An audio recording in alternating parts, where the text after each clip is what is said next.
Before we get started, here's some background information about Spark the Electric Jester. The story takes place on the Earth's moon. I'm just going to call it Luna for this video. Luna is inhabited by these creatures called Formies. They were originally going to be called Moon Luna after a Luna base in Mare Desert. However, they found records from old civilizations of different names for the planet and decided to use all of them. Because of this, the name of Spark's planet isn't mentioned often, and there's too many names to list. After some unknown crisis forced the Formies off their homeworld, some Formies found the moon after migrating from their home planet 300 years before the events of Spark the Electric Jester. The moon was largely terraformed by two companies, Megadre and Terra Inc., who made sure the gravity, atmosphere, and other qualities were perfect for Formies. Terra Inc. was in charge of the terraforming process, while Megadre was in charge of making a giant ring around the planet that controls the climate. Now with all that said, let's jump into the main events of the Spark the Electric Jester series. We start off the story with our main protagonist, Spark the Electric Jester. He is reminiscing about the past events that just happened in his life. He has recently just lost his job as a circus jester to a robot that he nicknames Fark, a combination between his real name Spark and the word fake. He then lies witness to the very same robots that have been replacing people's jobs attacking the city in an effort to liberate themselves from humanity. He eventually decides that he has had enough and he decides to try to stop this rebellion. And this is the point where the main events in the story begin to take place. As he travels through Flower Mountain City, Spark notices that the one he calls Fark is a part of the mysterious group of robots that's trying to take over. This information not only encourages him to hurry up and get his job back, but it also makes him worry what the robot's true intentions may be. And this worrying determination of his is what leads him to encounter so many tough robotic foes in his journey. He eventually makes it to the location known as Smog City, where he runs into the two robots known as Romalo and Tropus. Romalo throws some petty insults at the Jester before ordering Tropus, his robot companion, to fight Spark to the death. This battle ends in Spark's victory, of course, and officially ends the prologue for the story. Upon reaching the end of Sunset Heights, he meets up with Fark. While having a conversation, Spark makes the deduction that other people might have lost their jobs too. Then it's revealed that the robot army plans to rule the entire world at some point as well. Fark begs Spark to give up on this mission and to just go live a happy life without any conflict. When Spark refuses to leave, Fark has no choice but to force Spark to battle the Metal Crow. Spark easily defeats the Crow and he jumps into a ship. But then suddenly, the plane crashes and lands in Litoria Bay. Later on in his journey through Litoria Bay, he meets up with Romalo again, who explains how he loves holograms. Spark playfully remarks how back in the day in his Jester school, he saw videos of Litoria Bay with pictures of Romalo in the area. He expresses his confusion as he never thought Romalo would turn out to be evil. Spark and Romalo then have a battle. Romalo's main force of attack in this fight was using the holograms that he loves so much. Spark comes out on top though and wins the fight with him, and Romalo disappears. Not much happens next in the story as Spark goes to Karana Forest. He does meet with the Forest Master Karana though, which they had previously fought.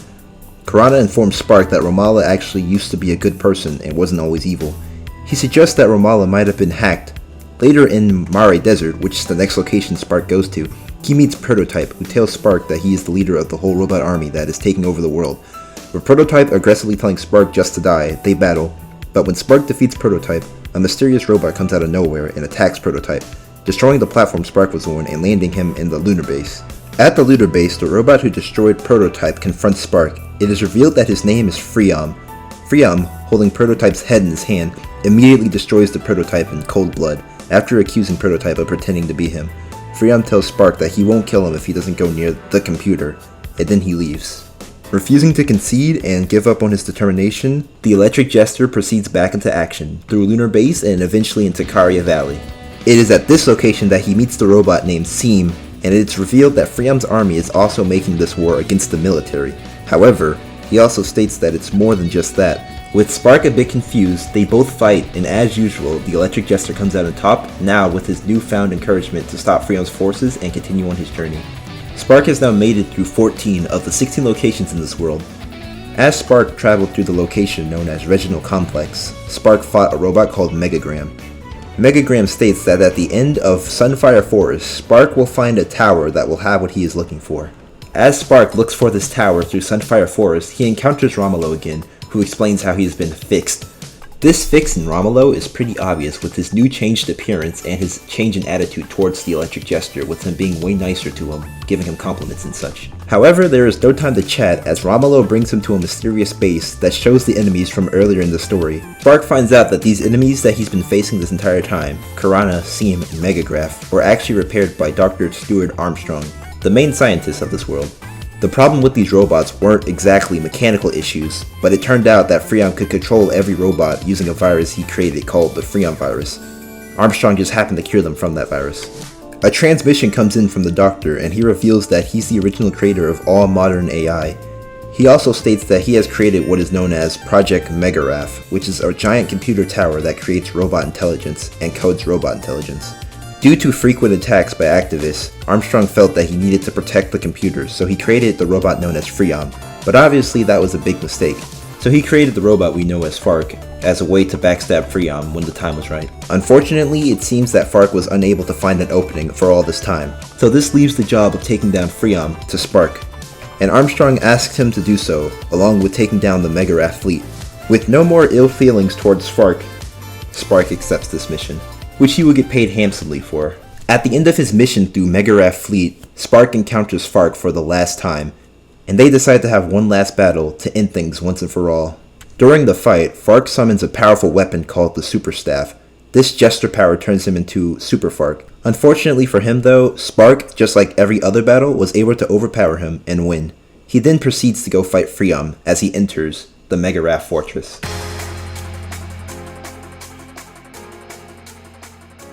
This gigantic fortress in the sky was the final location that Fark would have to proceed through in order to complete his mission once and for all.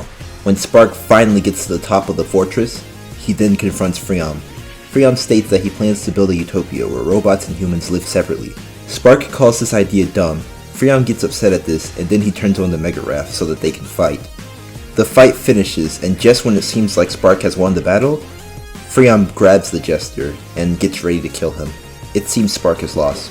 But right there and then, Fark wakes up and throws the Super Staff to Spark, turning him into Super Spark. He uses this power to fight Freon one last time, and at the end of the battle, sends a giant blast at him, defeating Freon once and for all.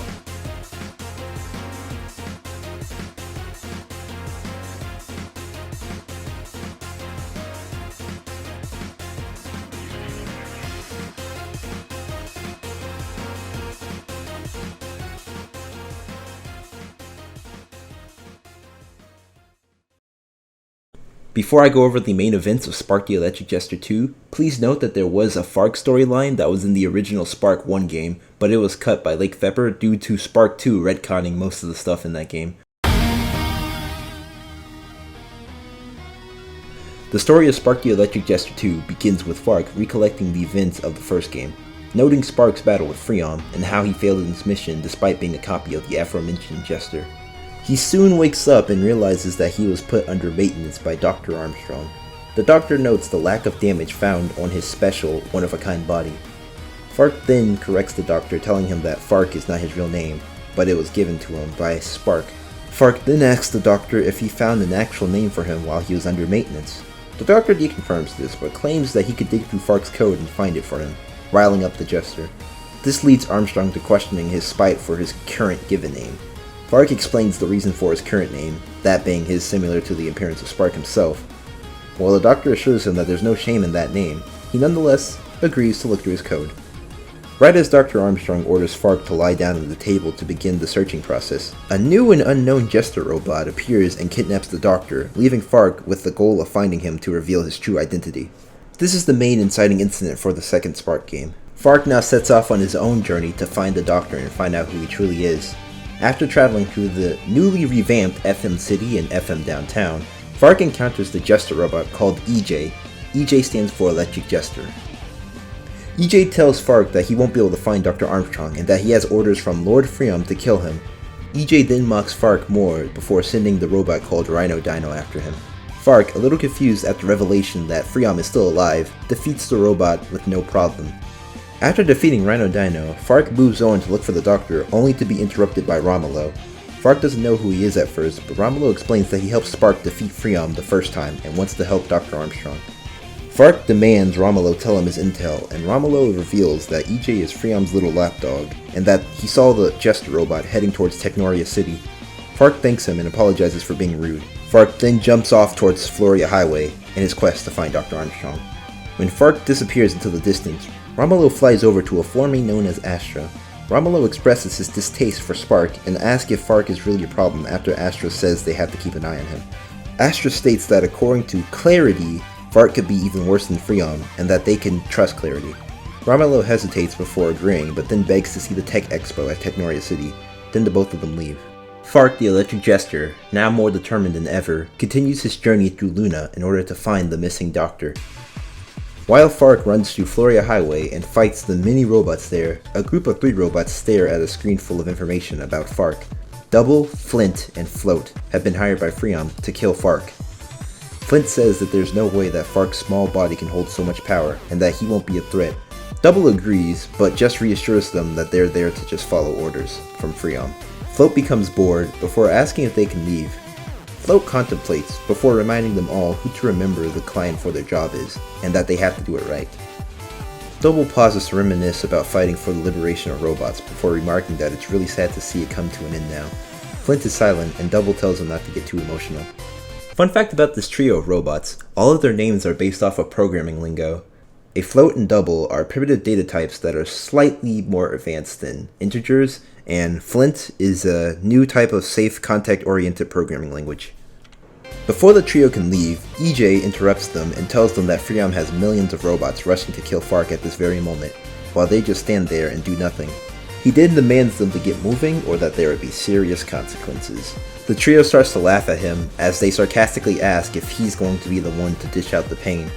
As he grabs his sword, then says that he and his group don't take orders from anyone. EJ is shocked by this, but then he quickly regains his composure and says that he should know his place and go after Fark right now. Double kicks EJ hard in the head and launches him into a nearby tree. Double says that EJ can call them traitors if he wants, but Freon made the simplest request and that they're going to fulfill it. Before he leaves, Double tells him to be a good boy, and EJ punches the ground in frustration. Fark's journey continues as he makes his way through Floria Plant, reaching its highest tower to encounter EJ and Turbo Bird. EJ begins another spiel, sarcastically complimenting Fark on his ability to make it this far. However, Fark just responds with mild irritation as he gives a shake of his head and begins to leave, alarming EJ. EJ has to threaten Fark with the doctor's life in order to regain his attention. And with that, EJ sicks the robot known as Turbo Bird on him, and he jumps away. Fark easily destroys it and moves on to Floresta Blanca. After making his way through that location and Castle of Blanca, we see a cutscene where Float is talking to Double on why she is doing the mission for him. She states that it's just a way for her to have fun and that she doesn't really care who she's working for as long as she gets to do something. Double remarks on her lack of motivation for the mission, but she reassures him that she is more than capable enough to get the job done. A statement that Double is less than confident in. Regardless though, he wishes her good luck and tells her to be careful. A bit later, Fark finally makes his way to the top of the castle where he meets the aforementioned Float, and they prepare for battle. Before their battle, however, Float decides to give a speech to Fark about the tower that they're standing on and how it's made out of an ancient technology called holographic nanomachines. She then explains that this technology was used over 200 years ago in order to create a bunch of amusement parks, and that those amusement parks are where a lot of her friends come from. Fark questions her on her statement about her friends, surprised with the fact that she's built different from them. And Float explains that her and Fark are the same in the fact that they are more modern robotic models, but that she is surprised at Fark's inherent differentness to her. When Fark questions her to what this statement could possibly mean, she shakes her head and says never mind, and attacks him. After their battle with Fark gaining a clean victory over Float, she just lies there in pieces on the ground as Fark stands in disarray. Astra and Romala show up to explain to Fark that she didn't actually want to kill him, even though she had moments before stated so. Fark is now confused at her sentiment as she explains that sometimes people say things they don't actually mean. With this lesson in mind, he continues on his journey as Romalo and Astra get more suspicious of him. As Fark now makes his way through Shantoria Town into Technoria City, he receives a vision from the one known as Clarity, the ultimate AI of Luna. The AI explains to Fark that he is the only one that can stop Freon and that she needs his help in order to defeat him. Just when Fark is about to question her on what she means by this, his vision gets interrupted by EJ, and he takes off towards Technoria City. After Fark travels through this massive capital city, he finally makes his way to the end of it where he faces off against his rival, EJ. For all that bowstring that EJ has done throughout this entire journey, he stands no chance against Fark the Electric Jester, and is quickly dispatched by him. With that, EJ retreats back to the tallest skyscraper in the city, where he meets the remaining of the trio, Flint and Double. They scoff at him and how pathetic his strength is compared to the Jester, and he tells him to shut up just when Fark shows back up, and he cowers in fear.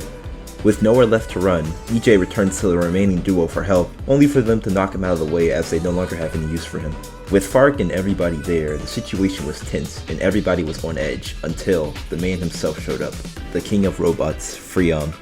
The electric Jester freezes in anticipation as the one robot he thought had been killed by Spark has now been shown up again, and with a new body to boot. Freon explains that with this new body, he could easily level the entire Technoria city along with everybody here, so he best not pull any sneaky moves. Along with that revelation, Freon states to Fark that Dr. Armstrong has already been killed. This sends Fark into a disillusioned array, stating how the doctor couldn't have died that easily. Just when Fark's about to fight, Freon also lays down the bombshell that he is secretly Freon's son. This completely paralyzes the Jester, as he is now confused at what his purpose in life is. With all these revelations happening in Fark's head, Double thinks it's a great time to eliminate the Jester once and for all, and he states Flint to leave the area as Double now tries to kill Fark. He gives a monologue to Fark stating how the liberation of robots was the most alive he's ever felt in years, and that whether he's cutting through human flesh or robot, it doesn't matter. He feels great joy in all the killing he gets to experience as a bounty hunter, and how Fark will be one of his most satisfying kills yet. With this statement, Fark is forced to snap out of his haze and confront the foe at hand. Regaining his composure, Fark finally faces off against Double. With the fight barely won by Fark, we cut to Astra and Romalo viewing Freon's body and stating how it was a fake only to intimidate people, while the real Freon is somewhere elsewhere. A while has passed since the events in Technoria City have gone by, and during that time, Fark has made his way through the Terminal Dragon, Scariostrapolis, and Titanic Tower, only to meet Flint at the top of that tower in order to face off against him, who is a significantly easier opponent to defeat than Double.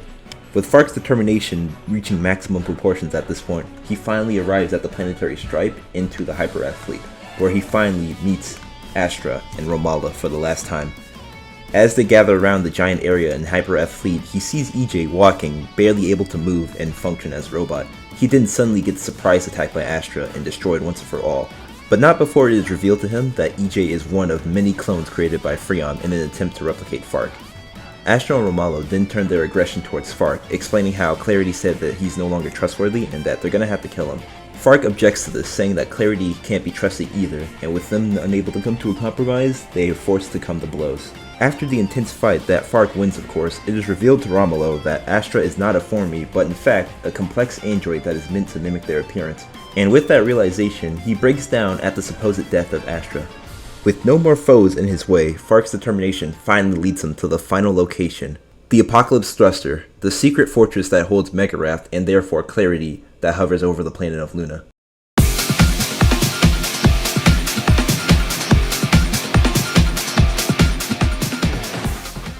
Fark makes his way through this extremely dangerous landscape all the way to the computer where Freon is met with him. Freon explains to Fark that he was created by the Doctor in order to protect the computer known as Megarath. He explains that the AI Clarity that resides inside of Megarath was created to form a more prosperous life for the people of Luna, but soon he found out that Clarity wasn't so pure, and that it came to the conclusion that in order to create a prosperous life, it would have to eliminate all organic life from the planet. Freon was on board with this plan, up until the point where Clarity also decided that the robots needed to be eradicated as well. At this point, he decided that he could no longer trust Clarity, and that he would try to destroy the computer by himself, which of course was no easy task. So he plans on ramming the Apocalypse Thruster into the planet of Luna, destroying everything and everyone. But then he would rebuild the world from the ground up, and make sure that every robot built has a purpose in life. He reaches out to Fark, his son, in order to join him on this plan, and that they could create a perfect society for everyone.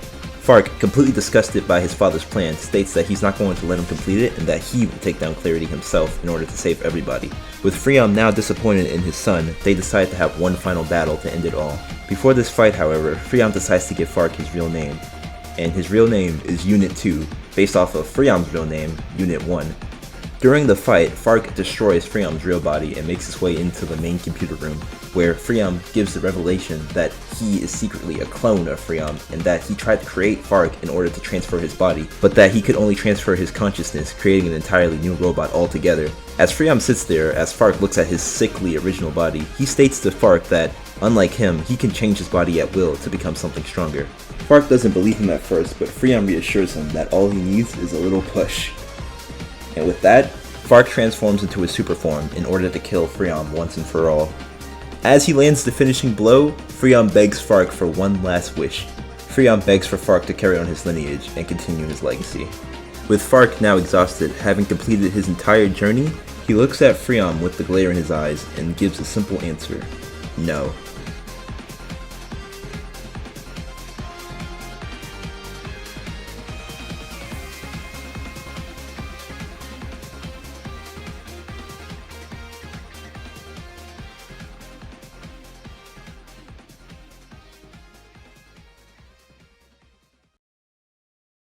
By the end of Sparky Electric Jester 2, Fark had defeated Freon and learned two things. One, he's Freon's creation, and two, there's another menace to the world named Clarity. Clarity was an AI built by Dr. Armstrong whose true purpose remains completely unknown to everyone except those at the top. Clarity was also stated to be spreading itself through the world's internet. Sometime after arriving back to civilization, Fark took things into his own hands with Dr. Armstrong and Flint's help. He set up the organization known as the FF, or Fark Force. The FF is a massive organization, and with Fark as the head of its leadership, it quickly took power over the whole world in order to stop the spread of Clarity. Their methods included shutting down all global communications, as well as the internet, and building up their military presence. None of this was taken well by the world's citizens, however, many of whom which, including Spark, were dissatisfied with the consequences of the FF's actions. They have started to doubt their true intentions, and some are convinced that the FF is merely a tool to consolidate power. After learning of Fark's true origins, Spark has gone rebel and is now on the quest to take down the Fark Force and uncover the real truth and secrets behind Clarity. This is the inciting incident for Sparky Electric Jester 3, and will most likely be the conclusion to this series as well as the storyline. That's the end of this timeline until the third game in the series comes out, bringing its story to a conclusion. Until then, that is a brief summary of the Sparky Electric Jester storyline.